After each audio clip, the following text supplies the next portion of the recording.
Hi everybody, Peter of England.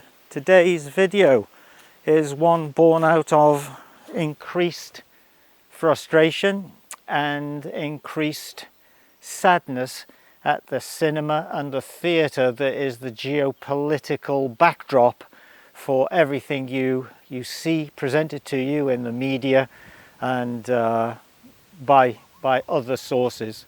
And by the media, I mean all the normal talking heads, the usual influencers, the podcast hosts, who all seem to be lockstepped in their own conspiratorial dialogue, which fails to gather a very simple truth and present it to you.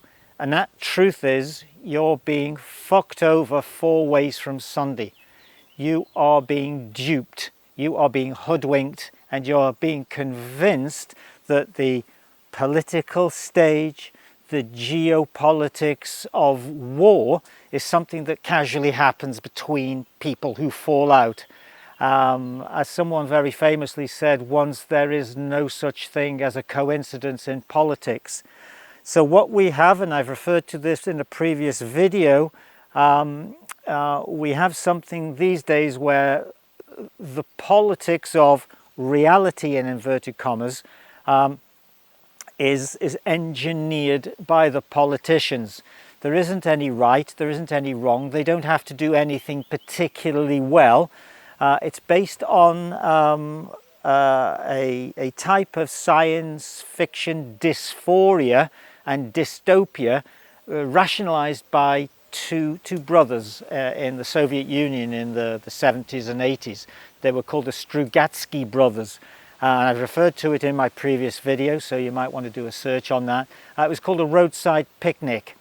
It was areas or zones of the world that didn't seem to add up or comply to any normal rules of physics or expectation or common sense. And straying into these zones led to quite perverse or strange happenings, not only while they were in the zones, but when they came out of these zones. Now, that was adopted by the Politburo worldwide, and so what you live in these days is the theatre stage play of that roadside picnic. Now, you might be saying, well, what's that got to do with the price of rice, right? Area 52, Weir Bank, removement, everything I've done and broadcast on this channel over the last 12 years is probably heading to the point that we're at now. So I don't know whether this is an end of time scenario. I don't know whether this is just going to be another slow attritional wear down of your hope or your faith in things could change or get better. So I might be wrong on it, but the timing is quite perfect because here we are now, around about the 17th of June, and over the last 9 months we've had a series of should we say political dramas unfurl in front of your very eyes, and nobody seems to pay much attention because I think what you're all now you're all so stressed out and you're all in such a state of constant reaction, not action, that you're always on the back foot. So that's what reaction is. Why I'm mentioning this is that around now 16th, 17th, wherever you say the fuse was lit or the match was put to the blue touch paper, we've just had the Iranians just decide they'd like to send some missiles over to Israel as a thank you for whatever. Why would this come now? What are they preparing for? And why is this seemingly escalating the whole world into an end of days, a final Armageddon pre-planned scenario? So those are the driving questions, and most of you watching this video will say, well, it doesn't really matter. I still got to pay my mortgage. I've still got to pay my electricity, utility bills and all the rest of these things. And so I'm saying to you, what I would advise you to do now, and this is the point of the video today, when Weirbank first started, it said basically the strap line or the unique selling point was don't just fight it, just pay it. So I'm going to a point now where I would advise you to stop paying. Stop paying everything. Keep the money in your pocket, or keep it under the bed, or keep it in a bank, or wherever you feel safe for now, and see how the next 3 or 5 months work out. If you're not in arrears with any of these bills at the moment, by the time you've got to a point where this is either blown over or it's become, as maybe many predict, it'll get worse, then whether you've paid your electric bill or whether you've paid your council taxes, federal taxes, state taxes, whatever they are, nobody's going to be interested anyway. So the key is you need to keep some cash in your pocket, so stop paying, stop conforming. Look at it as a form of creative dissent. It might be the last piece of creative dissent you ever are able to show. And if it's wrong and you haven't spent it or blown it on a night out or paid for your daughter's wedding ring or whatever next folly you might be interested in committing to, then you can always use that to bail yourself out of any, shall we say, situation that might be conventionally lodged at you via the courts, bailiffs with fines, etc. So that's the advice.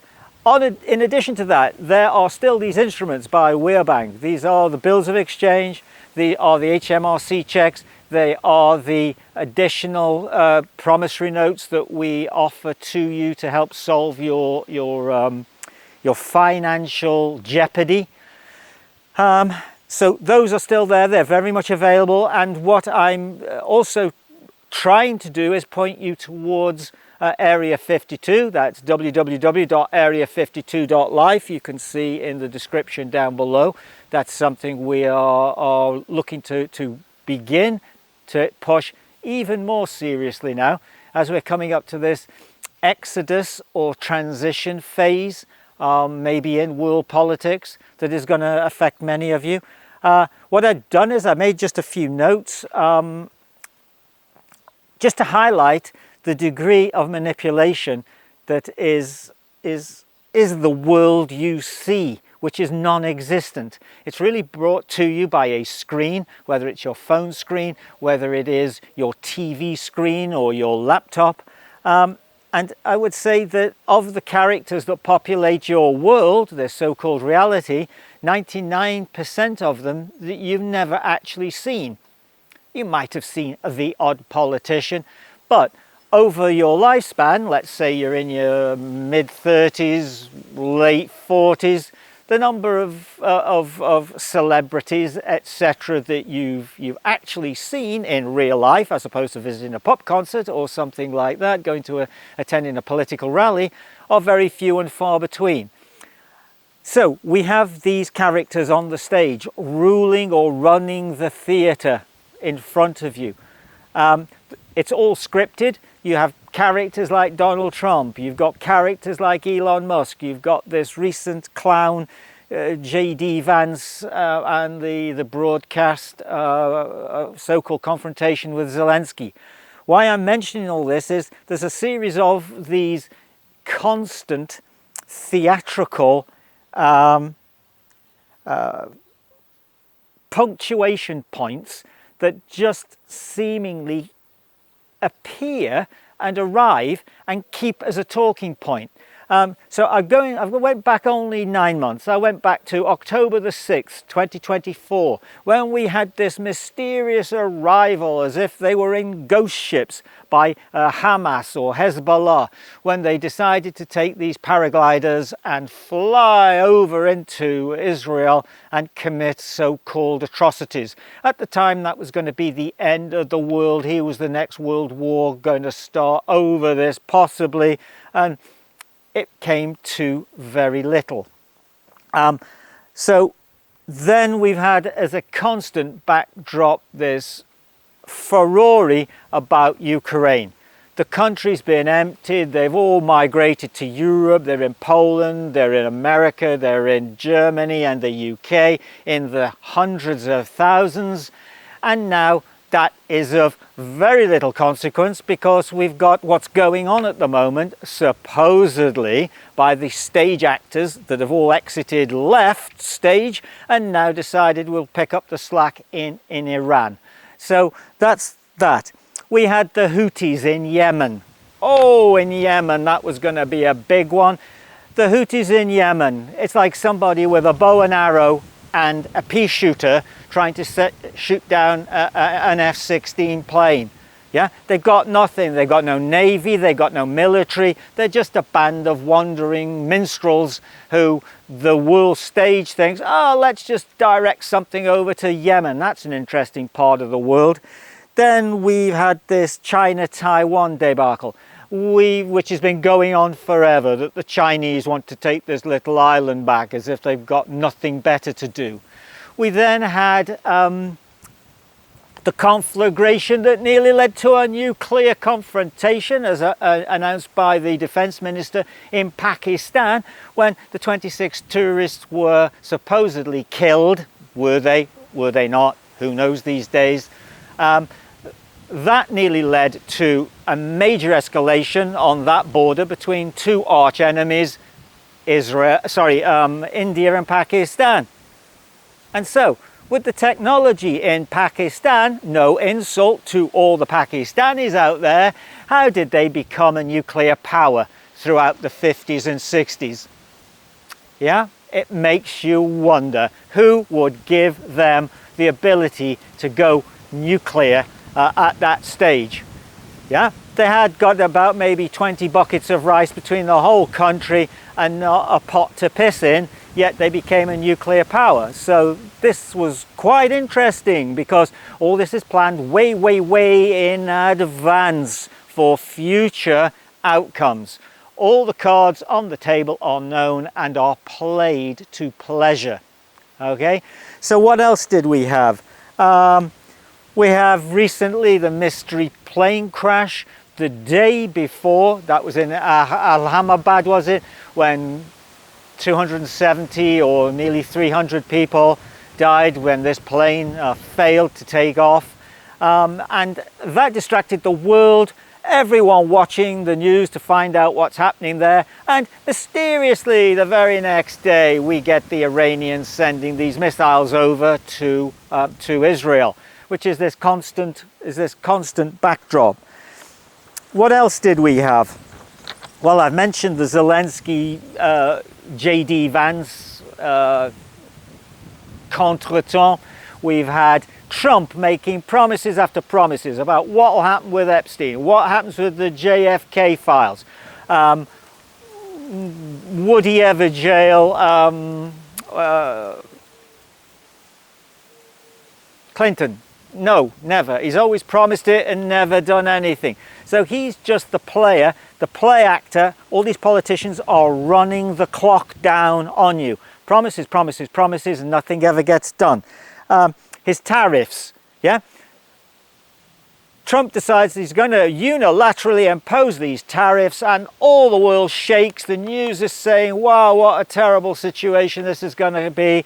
Within a few days after they've all made very substantial profits on it, thank you very much, it all fades into nothingness. Again, the roadside picnic is just the opportunity for them to arse you 4 ways from dawn to dusk. So we've got this ideology. It seems to be that they have to have this war at any cost. It seems like it's so well scripted now and so burnt into the human psyche, into your very DNA, that you're sitting there almost happily expecting it. And so it's a great relief when it comes, because, oh, without that, what else do? We have to have wars occasionally, don't we? World wars, in fact. So that's the cinema that is perpetrated around the globe. We've got a consortium of satanic, Luciferian, paedophile, LBGTQRSTXYZ clandestine Kabbalists populating the government or governments. We had Jacinda Ardern in New Zealand. We've got Trudeau in Canada. We've got Zelensky, the dancing gay queen. We've got Starmer. We've got Michelle, Big Mike, Obama and his boyfriend Barack. Yeah, this has all been played through extensively with the Macrons. What's triggered this? And I would suggest you all get it. It's a book co-written by Xavier Poussard and Candice Owen. It's called Becoming Brigitte.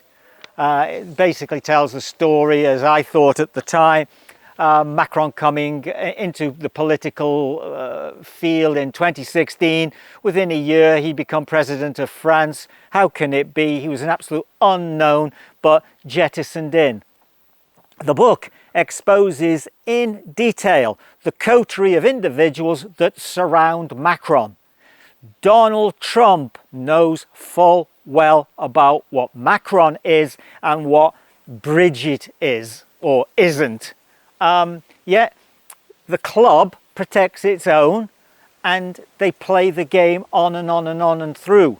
And that's really what the synopsis of the video is, that you need either to wake up and try and change it. Can it be done? Too late in the day, I would think. Or alternatively, intelligently and spiritually now begin to prepare for the worst. Now, if you think the worst can't come these days because nobody's going to let off an atomic bomb or nobody's actually going to blow up the world wherever you live, then think again. In 2019, if I'd have said to you the whole world is going to be walking around with masks on, not allowed to touch each other, not allowed to visit their dying relatives in hospital or home, you'd have said, you must be bonkers, not possible, could never happen, we wouldn't allow it. Yet you all turned, and most of you out there listening to this either had that stuffed up your nose, that PCR test, or you rolled up the shirt and you took the jab. Yeah? So that's what we've got to contend with, that most people ultimately, when push comes to shove, fold. That's the sad and sorry story of humanity, because they believe, and they've been spiritually indoctrinated to believe, there is one life, make the most of it, it's all you're going to have. After that, it's oblivion. Now, that might be true, but everything out there suggests that it's not. And so, as an insurance policy to you, I would suggest going along to area52.life. This is my segue in, and start looking at ways of preparing yourself for your next holiday. Yeah, because I'm up against a pretty hard-hitting or successful batsman out there in what I'm trying to say here, and will deliver to you in part, as long as we have the time for this over the next months. A character called Sadhguru, wrote a book on what's called death, a book for all those who will die. He explains that there is an honourable and there is a more or a less degrading way to die than in a hospital with tubes and medication and all the rest of it, but there's a trick or sting in the tail. What we need to address and to start showing people is what is the truth out there as far as, should we say, continuation of soul, spirit, life, etc. is concerned. Yeah? Well, that's about where I'd like to leave that subject for now. Just to conclude, as a little bit of a shout out here to my friends. I got some friends. I used to live in Dubai. There's Dave, there's Clark, there's Cheryl, there's Martin, there's Richard Billington. I only mention him because I think he's still out there. And there's quite a few people out there that I would call very, very good friends, and I haven't heard from some of them for quite some time. And why I mention this is, I don't know, I've just got this sneaky feeling, I've got this hunch that this most incredible jewel, this Fabergé egg of creation, has been set up to be smashed out of the park by one side or the other. Not forgetting that Dubai or the UAE with the Maktoum bunch, they're nothing more than a vassal state of the United States, as is Saudi Arabia. That's why Trump goes there and is welcomed almost like a king. Yeah, it's the same in Israel. Yeah, it's a Khazarian Zionist cabal operating under the surface. And if you think for one moment, guys, they wouldn't trash Dubai, and what I mean by trash is the possibility of a nuclear attack on Dubai, possibly by the neocons, who will blame the Iranians, which will or could be the beginning of this Middle East conflagration, which is biblically foretold and in many prophecies, in many religions, in many parts of the world expounded and explained. So it isn't a far-reaching, should we say, bad dream, panic, fear-mongering scenario. I'm just trying to say, just watch out, have a plan. Don't rely on what the media ever says to you, and really just if you've got an option, maybe leave for a while, go to somewhere a little bit more, or should we say less contentious, until all this dies down or doesn't die down. But I think as far as a general prediction is concerned, what we've got here is many faiths, the Muslim faith particularly, in the Quran, as I've referenced before, as well as the book of John and Revelations, as the Tibetan channelers have actually revealed, or the Buddhists, people like Dilgo Khyentse Shoikoi Ladro. He's basically come out and said that the prophecy was from 2026 through to 2028 that there would be war, rumors of war, massive perturbations within the earth, and this could be coming up to a point of extinction, for species, should we say, not for all of you out there, of course. So anyway, that's the methodology today. If you want more information about the spiritual aspects of this Lazarus reclamation, this Exodus protocol, which I'm trying to introduce. Well, I'm not trying, it's introduced. I'm just trying to introduce it to more people. It's already there, loaded and waiting. We have a gun and we've got bullets to put in it. Above and beyond that, then I would go to the weirbank.co.uk website. All the descriptions and the links are below.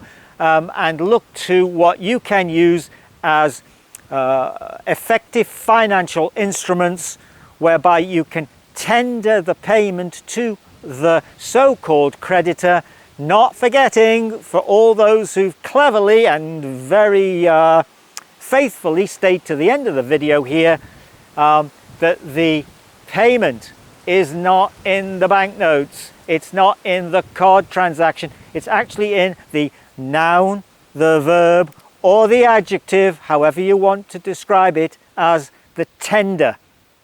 The tender of the payment, UCC 130, I think it's 303 or 306. and the Bills of Exchange Act in the UK 1882. It's the tender of payment that is the payment. It's your signature on the promissory note. And I've covered this before because I've seen these the comments in some of the videos where in between the troll types who say, well, you know, you run up the electric bill, you're obligated to pay for it, or you took out the mortgage, so you better make sure you make the payments, through to, no, there can't be any settlement of the payment because you need to provide banknotes or money, of which there's very little these days, in order to extinguish that so-called debt. They're totally 100% wrong, because the only thing of value anywhere, day one, first thing you have to do is sign something. If it has value, it has intrinsic ultimate value. If it has no value, then nobody needs to ask for it ever. But without the signature on the birth certificate by your mother or father and or both, without the signature for your medical card, your social security, your bank opening details, without that signature on the piece of paper, there is no consent. And the consent is what drives this phantom matrix mirrored system. Okay, you've been a great audience. Thank you very much, and pass this video on if you think it will help others.